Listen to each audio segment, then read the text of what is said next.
अस्सलाम वालेकुम फ्रेंड्स, कैसे हैं जी आप लोग। मेरा नाम है रिजवान हफीज़ और आज जिस टॉपिक पे हम बात करेंगे वो है कैंसर।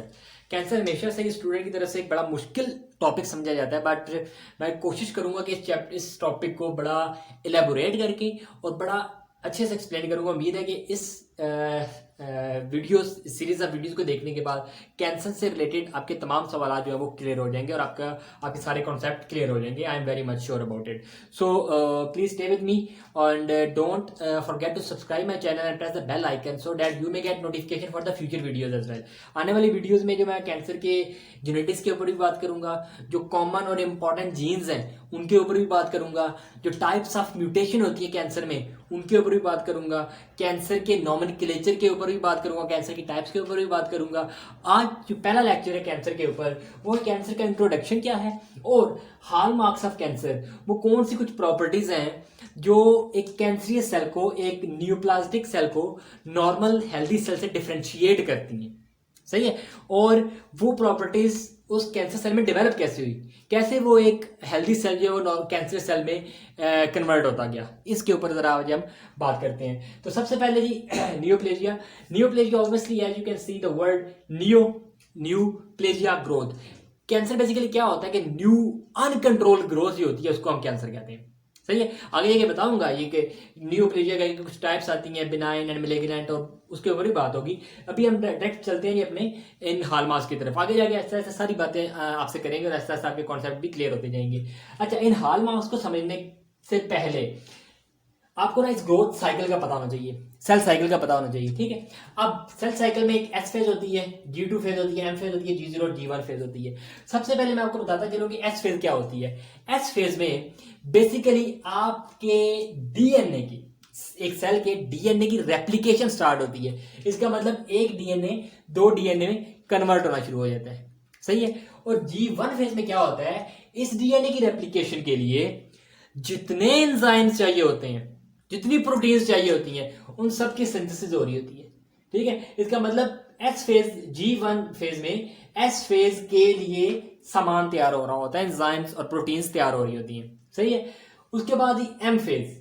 एम फेज होता है जी माइटोटिक, जिसको हम कहते हैं। इसमें क्या होता है कि सेल डिवाइड हो जाता है। इसमें क्या डीएनए डबल हुआ था, डीएनए रेप्लिकेट हुआ था, मुकम्मल सेल डिवाइड नहीं होता।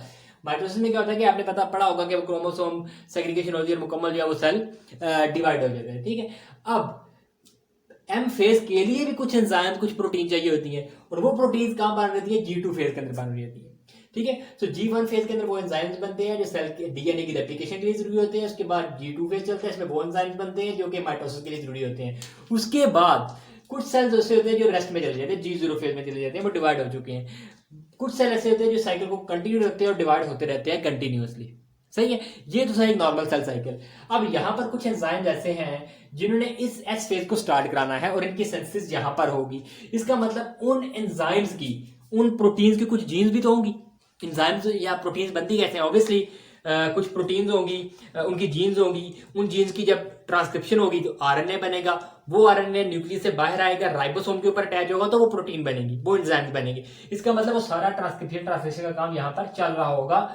कौन सी प्रोटीन्स का प्रोसेस, जो इस एस फेज में जाकर यूज होने वाली है, डीएनए की रेप्लिकेशन में यूज होने वाली है। लाइक हेलिकेज हो गया, डीएनए पॉलीमरेज हो गया, डीएनए पॉलीमरेज 1 2 3 हो गए, टोपोआइसोमरेज हो गया। ये सारे जो एंजाइम्स हैं वो यहाँ पर उनकी सिंथेसिस हो रही होगी ताकि डीएनए की रेप्लिकेशन को स्टार्ट किया जा सके।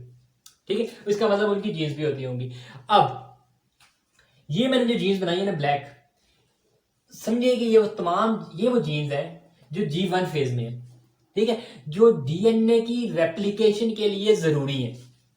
डीएनए की रेप्लिकेशन होगी तो सेल डिवाइड होगा ना, सेल प्रोलिफरेट होगा।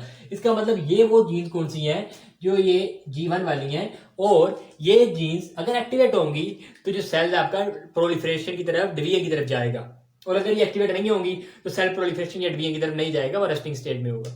सही है। अब कुछ जीन्स आपको यहां पर ये नजर आ रही है और कुछ एक जीन्स आपको ये नजर आ रही है। अब ये जो जीन्स है ना, इन जीन्स का काम ये है कि इन जीन्स को उसने एक्टिवेट करना है। इन जीन्स को, ये G1 वाली इन सारी जीन्स को एक्टिवेट करना है। अगर ये ज्यादा एक्टिवेट होंगी तो सेल प्रोलिफरेशन की तरफ जाएगा या सेल प्रोलिफरेशन की तरफ नहीं जाएगा, ऑब्वियसली सेल प्रोलिफरेशन की तरफ जाएगा। जब तो ऐसी जीन्स जो इन जीन्स को एक्टिवेट करती हैं, जो कि आगे डीएनए की रेप्लिकेशन में हेल्प आउट करती हैं, ऐसी जीन्स को हम कहते हैं proto oncogenes. Proto oncogenes, सही है। अब क्या होगा, फॉर एग्जाम्पल देता हूं आपको, देखें पिछले केस में ना, हमने पिछले लेक्चर में हमने अल्सर के ऊपर बात की थी कि अल्सर जो है उससे क्या होगा कि एरिया आपका डैमेज हो जाएगा और वो बाद में उसकी हीलिंग भी होती रहती है। अब जैसे ही अल्सर डैमेज हो गया तो ये जो नियर बाय सेल्स हैं, यहाँ पर जो सेल्स पड़े हुए हैं, इनको मैसेज मिलेगा कि भाई अपनी ना ग्रोथ सेल डिवीजन स्टार्ट कर दो ताकि हीलिंग का प्रोसेस शुरू हो जाए। तो वो जो सेल्स हैं सबसे पहले वो क्या करेंगे, अपने अंदर उन एंजाइम्स को प्रोड्यूस करना शुरू कर देंगे जो कि डीएनए की रेप्लिकेशन के लिए जरूरी है। इसका मतलब बोलेंगे कि हमारा जो ये वाला सेल है ये G1 फेज में है। जब वो एंजाइम बन जाएंगे फिर वो डीएनए की रेप्लिकेशन स्टार्ट कर देगा। अब हम बोलेंगे कि ये वाला जो सेल है ये एस फेज में है, फिर वो क्या बोलेगा जी, कुछ ऐसे एंजाइम बनाना शुरू कर देगा जो कि माइटोसिस के लिए जरूरी है, हम बोलेंगे G2 में। उसके बाद सेल के अंदर माइटोसिस स्टार्ट हो जाएगी, हम बोलेंगे अब इसके अंदर एम फेज चल रही है, माइटोसिस के बाद एक नया सेल बन जाएगा, ठीक है। फिर वही प्रोसेस इसके अंदर होगा और इसमें सेल्स बनते रहेंगे, ठीक है, और इस तरीके से ये सारी हीलिंग हो जाएगी।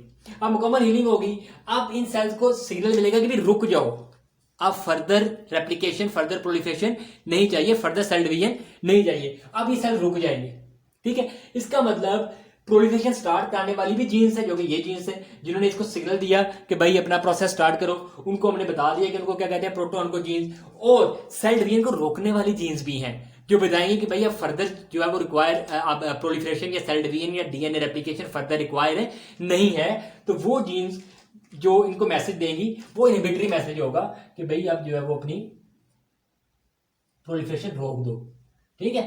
इनको एक्टिवेट नहीं करेंगी। ऐसी जीन को हम क्या कहते हैं, ऐसी जीन को हम कहते हैं जी tumour suppressor genes. Tumour suppressor gene, tumour को सप्रेस करने वाली, रोकने वाली जीन्स, सही है। अब वैसे इनका नाम तो जारी बात है ये ट्यूमर को सप्रेस तो नहीं कर रही, नॉर्मली ये ग्रोथ सेल की प्रोलिफरेशन, सेल डिवीजन को रोक रही है, लेकिन बाद में लेटर ऑन जब इनको डिस्कवर किया तो कैंसर सेल के अंदर भी इनकी गड़बड़ इनके अंदर पाई गई, तो उसकी बेस पर इनका नाम रखा गया ट्यूमर सप्रेसर जीन्स, ठीक। अब कैंसर सेल में क्या होता है, अब कैंसर सेल को कोई बाहर से सिग्नल नहीं मिल रहा कि भाई ग्रोथ स्टार्ट करो, लेकिन इन जीन्स की ओवर एक्टिवेशन की वजह से, ये जीन्स एक्टिवेशन की वजह से, इन जीन्स में म्यूटेशन की वजह से ये सिग्नल देना शुरू कर देंगे इनको कि भाई तुम लोग ना अपने एस फेज के लिए एंजाइम बनाना शुरू कर दो, और फिर वो डीएनए रेप्लिकेशन और वो सारा प्रोसेस चलता जाएगा, वो सेल डिवाइड हो जाएगा विदाउट एनी सिग्नल। इसका मतलब गड़बड़ कहां पर आई, यहां पर आई। और गड़बड़ कौन सी, गड़बड़ किस तरह की थी, म्यूटेशन थी, किस तरह की म्यूटेशन थी, क्या इस म्यूटेशन ने इन जीन का फंक्शन बढ़ा दिया या कम कर दिया, ऑब्वियसली बढ़ा दिया, तभी कैंसर की तरफ बात जाएगी ना। अगर तो ये कम हो जाता है इनका फंक्शन तो ये इनको एक्टिवेट ना करती, डीएनए सिंथेसिस स्टार्ट ना होती, रेप्लिकेशन स्टार्ट ना होती, सेल डिवाइड ना होता। म्यूटेशन इस तरह की होनी चाहिए इन जीन्स के अंदर, प्रोटो ऑन्कोजीन्स के अंदर, कि इनका फंक्शन बढ़ जाए। So gain of function mutation, इसको हम क्या कहते हैं, gain of function mutation in the proto oncogenes can lead to the cancer, point number 1, ठीक है। तो इसका पहला अच्छा, म्यूटेशन ये ना किस तरह की होती है, दो तरह की हो सकती है, गेन ऑफ फंक्शन म्यूटेशन भी और लॉस ऑफ फंक्शन म्यूटेशन भी। ऐसी म्यूटेशन जिससे किसी जीन का फंक्शन बढ़ जाता है उसको कहते हैं गेन ऑफ फंक्शन म्यूटेशन। ऐसी म्यूटेशन भी होती है जिसको हम कहते हैं लॉस ऑफ फंक्शन म्यूटेशन, कि जीन का फंक्शन कम हो जाता है, उसको हम कहते हैं लॉस ऑफ फंक्शन म्यूटेशन। अब ये म्यूटेशन किसी भी वजह से हो सकती है, रेडिएशन की वजह से हो सकती हैं, रिएक्टिव फ्री ऑक्सीजन की वजह से हो सकती हैं, फ्री रेडिकल्स की वजह से हो सकती हैं, कुछ केमिकल्स की वजह से हो सकती हैं, किसी भी वजह से हो सकती हैं, ड्रग्स की वजह से हो सकती हैं, ठीक है, कार्सिनोजेनिक सब्सटेंस की वजह से हो सकती हैं। तो किसी भी वजह से अगर वो म्यूटेशन होती है और वो म्यूटेशन जो है वो इसका फंक्शन बढ़ा देती है, इन जीन का फंक्शन बढ़ा देती है, तो बात कैंसर की तरफ जा सकती है, क्योंकि अब ये जीन इसको कंटिन्यूसली एक्टिवेट करती रहेगी और सेल का जो प्रोसेस है, जब ये जीन एक्टिवेट हो जाएंगी तो यहाँ पर एंजाइम्स ज्यादा बनेंगे। कौन से एंजाइम, जिन्होंने डीएनए की रेप्लिकेशन करवानी है, तो डीएनए की रेप्लिकेशन बढ़ जाएगी और ऑब्वियसली जो सेल की डिवीजन है वो भी बढ़ जाएगी, तो बात कैंसर की तरफ चली जाएगी, ठीक है। तो ये अभी तक तो हमने बात कर ली प्रोटो ऑन्कोजीन्स क्या होती है, ट्यूमर सप्रेसर जीन्स क्या होती है। तो पहला हॉलमार्क जो एक नॉर्मल हेल्दी सेल को कैंसर सेल से डिफरेंशिएट करता है वो क्या होता है जी, सस्टेन्ड प्रोलिफरेटिव सिग्नल। मतलब कोई बाहर से सिग्नल नहीं आ रहा कि ये जीन्स एक्टिवेट हो गए, इनको एक्टिवेट करें, automatically because due to some kind of mutation ये जीन्स खुद ही ओवर एक्टिवेट हो जाएंगी गेन ऑफ फंक्शन म्यूटेशन की वजह से, और ये इन दूसरी जीन्स को, इन वाली जीन्स को एक्टिवेट करना शुरू कर देंगी, और ये जीन जो है वो रिस्पॉन्सिबल है डीएनए की रेप्लिकेशन के लिए, और वो जो है आगे सेल डिवीजन भी बढ़ जाएगी और सेल प्रोलिफरेशन भी बढ़ जाएगी और बात कैंसर की तरफ चली जाएगी। Point number 1। Okay, point number 2 जी, insensitivity to growth inhibitory signal. मैंने अभी आपको बताया कि यहाँ पर कुछ ग्रोथ इनहिबिटरी सिग्नल्स भी होते हैं जो अब जब ग्रोथ मुकम्मल हो जाती है वो सिग्नल देते हैं कि बस अब रुक जाओ, अब फर्दर हमें ग्रोथ नहीं चाहिए। ठीक है, ऐसी जीन्स भी होती हैं जो इन जीन्स को रोकेंगी कि भाई तुम लोगों ने अब डीएनए की रेप्लिकेशन नहीं करवानी। ऐसी जीन्स को हम क्या कहते हैं, ट्यूमर सप्रेसर जीन। अगर इनके अंदर म्यूटेशन हो जाए किसी भी वजह से, रेडिएशन की वजह से या किसी केमिकल की वजह से इनके अंदर म्यूटेशन हो जाए जिन्होंने इसको रोकना था, ठीक है, तो भी क्या हो सकता है, कैंसर हो सकता है। अब इनमें म्यूटेशन किस तरह की होगी? अच्छा, एज्यूम कर लेते हैं इनके अंदर गेन ऑफ फंक्शन म्यूटेशन होगी, ठीक है, गेन ऑफ फंक्शन म्यूटेशन होगी, इनका फंक्शन बढ़ गया। अब इनका फंक्शन अगर बढ़ गया है भाई, ये तो ज्यादा अब मोर पावरफुल इनको रोकेंगी कि भाई तुम लोगों ने डीएनए की रेप्लिकेशन नहीं करानी। इसका मतलब ये तो कैंसर की तरफ तो नहीं बात जा रही, बल्कि ये तो सेल ग्रोथ को अरेस्ट कर रही है, इसको रोक रही है। ठीक है, तो इसका मतलब इनके अंदर म्यूटेशन ऐसी होनी चाहिए कि इनका फंक्शन कम हो जाए, लॉस ऑफ फंक्शन म्यूटेशन होनी चाहिए इनके अंदर, लॉस ऑफ फंक्शन म्यूटेशन इनके अंदर होना चाहिए। ठीक है, अब लॉस ऑफ फंक्शन क्या होगा, अब ये जीन्स काम करना कम कर देंगी क्योंकि इनके अंदर ऐसी म्यूटेशन हो चुकी हैं। म्यूटेशन क्या होती है, पॉइंट म्यूटेशन क्या होती है, जीन डिलीशन म्यूटेशन क्या होती है, म्यूटेशन की सारी टाइप्स आने वाले लेक्चर्स में डिस्कस की जाएंगी, घबराना नहीं आप लोगों ने। अभी ये इंट्रोडक्टरी लेक्चर है, मैं ज्यादा फोकस इन्हीं पॉइंट्स पे कर रहा हूँ। तो पहला पॉइंट तो हमने डिस्कस कर लिया, सस्टेन्ड प्रोलिफरेशन सिग्नल। अब दूसरी बात करते हैं insensitivity to the growth inhibitory signal. उसमें क्या होगा कि इन जीन्स के अंदर लॉस ऑफ फंक्शन म्यूटेशन हो जाएगी, ऐसी म्यूटेशन इनका फंक्शन कम हो गया। जब फंक्शन कम हो गया तो क्या होगा कि अब ये जीन्स इनको कंट्रोल नहीं कर सकेंगी। ये जो इनहिबिटरी सिग्नल दे रही थी ना, भाई रुक जाओ, अभी डिवीजन की जरूरत नहीं है, रुक जाओ, अभी डिवीजन की जरूरत नहीं है, रुक जाओ, अब ये सिग्नल नहीं जाएगा क्योंकि इनका फंक्शन कम हो गया। ठीक है, अब जब ये सिग्नल नहीं जाएगा तो क्या होगा कि ये जीन्स अब ओवर एक्टिव रहेंगी। अब ये जीन्स ओवर एक्टिव, इसका मतलब अगर ओवर एक्टिव रहेंगी तो यहाँ पर इनके जो एंजाइम्स हैं बनते रहेंगे और ये सेल की रेप्लिकेशन जो है स्टार्ट होती रहेगी और सेल प्रोलिफरेशन और सेल डिवीजन होती रहेगी, तो भी बात कैंसर की तरफ जा सकती है।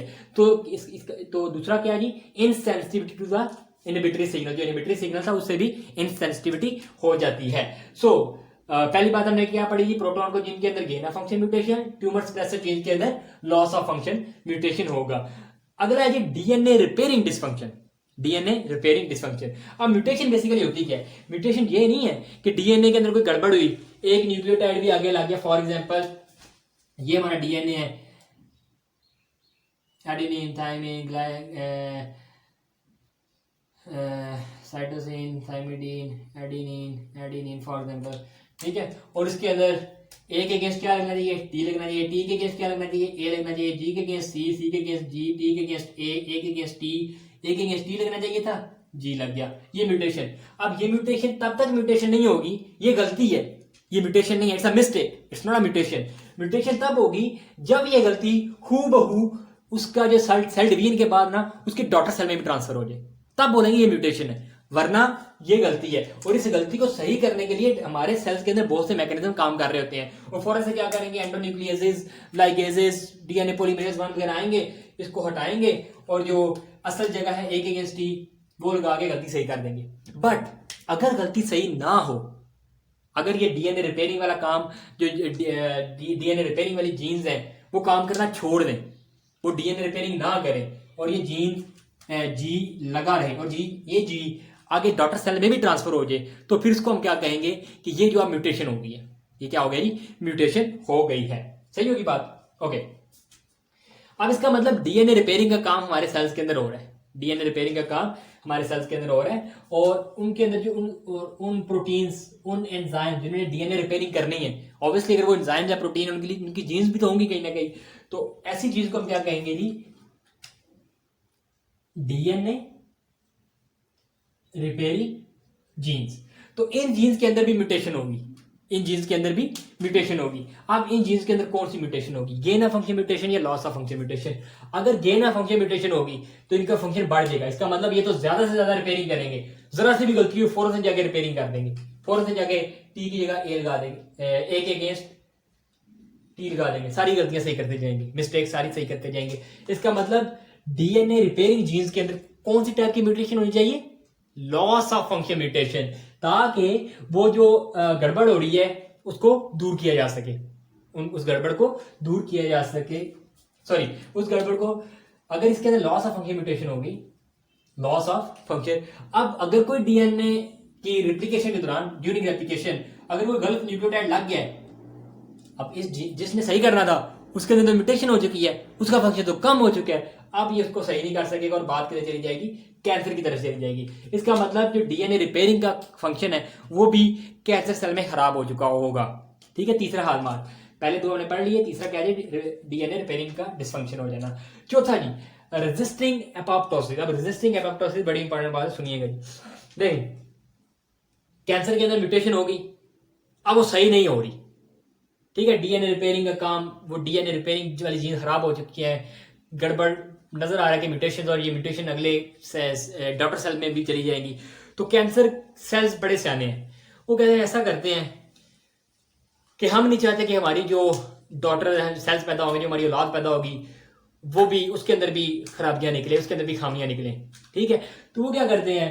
वो कहते हैं इससे बेहतर है कि हम मर ही लें, हम खुदकशी कर लें, हम सुसाइड कर लें, हम एपोप्टोसिस की तरफ चले जाएं। तो आपको पता है कि हमारे डीएनए के अंदर दो तरह की जीन्स होती हैं, पिछली क्लास में शायद मैं पहले ये बता भी चुका हूं। ठीक है, एक हमने पढ़ा था जी anti apoptotic genes, anti apoptotic gene, इसका मतलब they are basically life genes, life genes, क्योंकि वो एंटी एपोप्टोटिक है, सेल डेथ के खिलाफ है, प्रोग्राम सेल डेथ को एपोप्टोसिस कहते हैं ना। एपोप्टोसिस क्या होती है कि सेल ऑटोमेटिकली डेथ हो जाता है खुद ही। तो एंटी एपोप्टोटिक मतलब कि वो सेल को डेथ नहीं, सेल की डेथ नहीं होने दे रही, लाइफ जीन्स उनको कहेंगे। ठीक है, लाइफ जीन। और प्रो एपोप्टोटिक जीन्स भी होती है, प्रो एपोप्टोटिक जीन, जिनको क्या कहेंगे जी? Death jeans.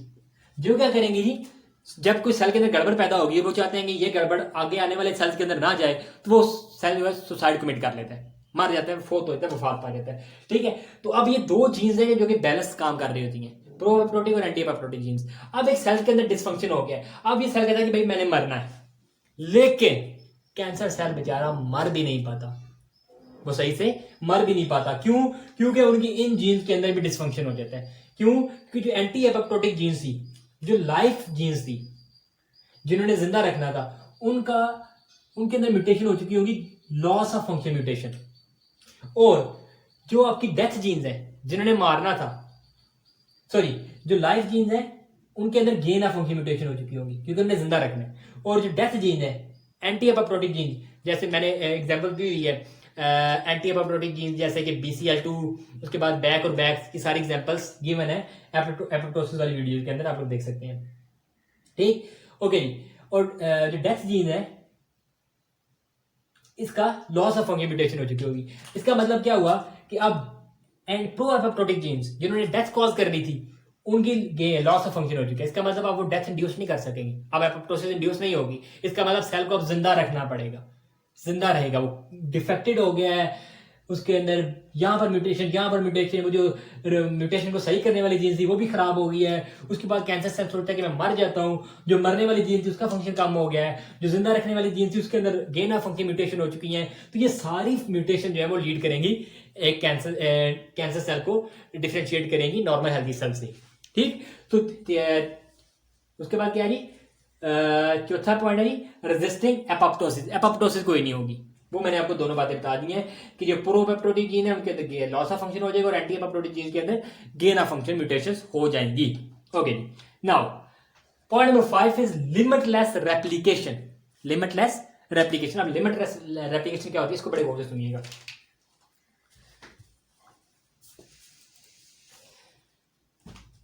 आपको क्या लगता है कि आपका जो सेल है वो जितनी देर चाहे मर्जी वो डिवाइड होता रहे? नहीं, ऐसा नहीं होता। हर सेल की एक कैपेसिटी होती है डिवीजन की। ठीक है, और वो कैसे होती है जी, आपका ये ना क्रोमोसोम है, जैसे ही आपका सेल डिवाइड होता है ना, तो डॉटर सेल जो बनता है ना, उसके अंदर ना क्रोमोसोम थोड़ा सा ना आधा रह जाता है। फिर ये सेल डिवाइड होगा, क्रोमोसोम थोड़ा सा और आधा हो जाएगा।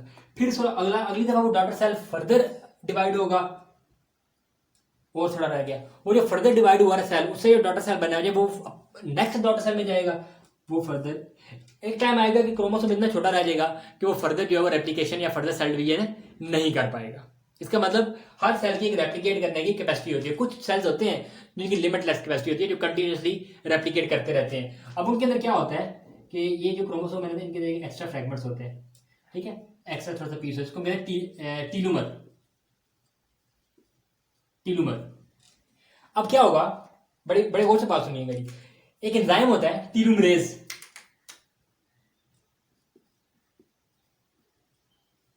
टीलूमरेज। अब ये टीलूमरेज क्या करता है कि जैसे ही सेल डिवाइड हुआ, डॉटर सेल बना, ये यहां से थोड़ा सा क्रोमोसोम कट गया, ये टीलूमरेज क्या करेगा कि वो जो दोबारा उसको ग्रो करा देगा, दोबारा उसको ग्रो करा देगा, ठीक है। इसका मतलब टीलूमरेज बेसिकली क्या कर रहा है कि वो जो एक लिमिट थी रेप्लिकेशन की, उसको लिमिटलेस कर रहा है कि भाई तुम डिवाइड होते रहो, ठीक है। क्यों? क्योंकि जो थोड़ा सा साइज कम होता है वो उसको दोबारा बढ़ा देता है, ठीक है। तो इसका मतलब अब मुझे ये बताएं, टीलूमरस, ये आप लोग खुद सोचिए जरा एक मिनट के लिए, ये टीलूमर की जीन है, इसके अंदर भी है, ठीक है, टीलूमरेज एंजाइम की जीन है। अब इसको लिमिटलेस रेप्लिकेट करने के लिए ये एंजाइम बढ़ना चाहिए। जब बढ़ेगा तो जैसे ही वो क्रोमोसोम छोटा होगा तो फिर बड़ा कर देगा, फिर छोटा होगा फिर बड़ा कर देगा। इसका मतलब इस एंजाइम को आना बहुत जरूरी है। तो इसके अंदर भी म्यूटेशन होगी, गेन ऑफ फंक्शन या loss of function. Yes, obviously gain of function mutation. Gain of function mutation होगी तो टीलूमरेज एंजाइम ज्यादा बनेगा। टीलूमरेज एंजाइम ज्यादा बनेगा तो वो जो क्रोमोसोम कट हो रहा था बार बार, वो अब कट नहीं होगा, वो कंटिन्यूसली सेल डिवाइड करता रहेगा। एक लिमिटलेस उसकी जो है वो रेप्लिकेशन होती रहेगी, लिमिटलेस रेप्लिकेशन होती रहेगी, ठीक। तो इसके अंदर टीलूमरेज जीन जो है, इसके अंदर जो म्यूटेशन है वो भी होगी, और वो कौन सी होगी? लॉस ऑफ फंक्शन म्यूटेशन नहीं, कौन सी की? Gain of function mutation. Very good, हो गई। नेक्स्ट बात आती है जी इंड्यूसिंग एंजियोजेनेसिस, बड़ा इंपॉर्टेंट पॉइंट है जी। एंजियोजेनेसिस बेसिकली क्या होता है? Process of formation of new blood vessel, नई ब्लड वेसल्स के बनने के प्रोसेस को हम एंजियोजेनेसिस कहते हैं। अब आपका जो ट्यूमर सेल्स है ना, वो कुछ साइज तक तो ग्रो कर सकते हैं, 1 to 2 मिलीमीटर तक तो ग्रो कर सकते हैं। उसके फर्दर उसको ग्रो करने के लिए उसको ऑक्सीजन चाहिए, उसको न्यूट्रिशन चाहिए, उसको ब्लड सप्लाई चाहिए। और ब्लड सप्लाई अब आएगी कहां से? मैच तो बन गया एक छोटा सा, अब उसको फर्दर ग्रो करने के लिए ब्लड सप्लाई चाहिए। तो वो ब्लड सप्लाई कहां से आएगा? नई ब्लड वेसल्स को वो बनाएगा, और ये कोई बाहर से नहीं बनाएगा, ये सेल खुद से इंड्यूस करेगा एंजियोजेनेसिस को। ये खुद अपने अंदर से ऐसे सब्सटेंसेस रिलीज करेगा कि वो ब्लड वेसल को के प्रोसेस को शुरू करेगा, एंजियोजेनेसिस के प्रोसेस को स्टिमुलेट कराएगा। कैसे करेगा वो एक डिटेल कहानी है, कैंसर के एंड पे मैं अलग से एक वीडियो एंजियोजेनेसिस के ऊपर बनाऊंगा, ठीक है। तमाम जितने भी फैक्टर्स हैं, vascular endothelial growth factor, tumour necrosis factor, जितने भी और फैक्टर तो सबके ऊपर मैं बात करूंगा, ठीक है। इसका मतलब अब इंड्यूस एंजियोजेनेसिस मतलब कि वो तमाम जीन, जैसे कि फॉर एग्जांपल एक जीन है जी वेस्कुलर एंडोथेलियल ग्रोथ फैक्टर, ठीक है। अब ये क्या करेगा? ये ट्यूमर सेल्स के ना इसके अंदर इन जीन्स के अंदर ना गेन ऑफ फंक्शन म्यूटेशन हो जाएगी। इसका मतलब ये जो वेस्कुलर एंडोथेलियल ग्रोथ फैक्टर है ये ज्यादा बनेंगे। जब ये ज्यादा बनेंगे तो ये नियर बाय ब्लड वेसल्स के ऊपर जाके अटैच होगा और वहां से नई ब्लड वेसल्स को अपने ऊपर लेके आएगा, ठीक। उस नई ब्लड वेसल के बनने के प्रोसेस को हम क्या कहते हैं जी? एंजियोजेनेसिस कहते हैं। एंड में मैं इसके ऊपर जरूर बात करूंगा आगे लेक्चर में, कैंसर के बाद, ठीक है। तो इसका मतलब कि इंड्यूसिंग एंजियोजेनेसिस भी ये सेल खुद से स्टार्ट कर रहा है, किसी और ने स्टार्ट नहीं की। इस कैंसर के अंदर, कैंसर सेल के अंदर कैपेसिटी होगी कि वो एंजियोजेनेसिस के प्रोसेस को स्टिमुलेट करे, ठीक। ओके जी, नाउ ये एक सेल की बात कर रहे हैं हम, इन्वेजन एंड मेटास्टेसिस। इन्वेजन क्या होता है कि देखो, स्टार्ट मैंने बताया था नियोप्लेजिया ना बेसिकली दो तरह के होते हैं। ऐसे नियोप्लेजिया भी होते हैं जो जिस जगह पे है ना वहीं पर रहेंगे, ठीक है, वो इन्वेड नहीं करेंगे, नियर बाय सेल्स की तरफ नहीं जाएंगे, किसी और ऑर्गन्स की तरफ नहीं जाएंगे। ऐसे नियोप्लेजिया को हम क्या कहते हैं? बिनाइन,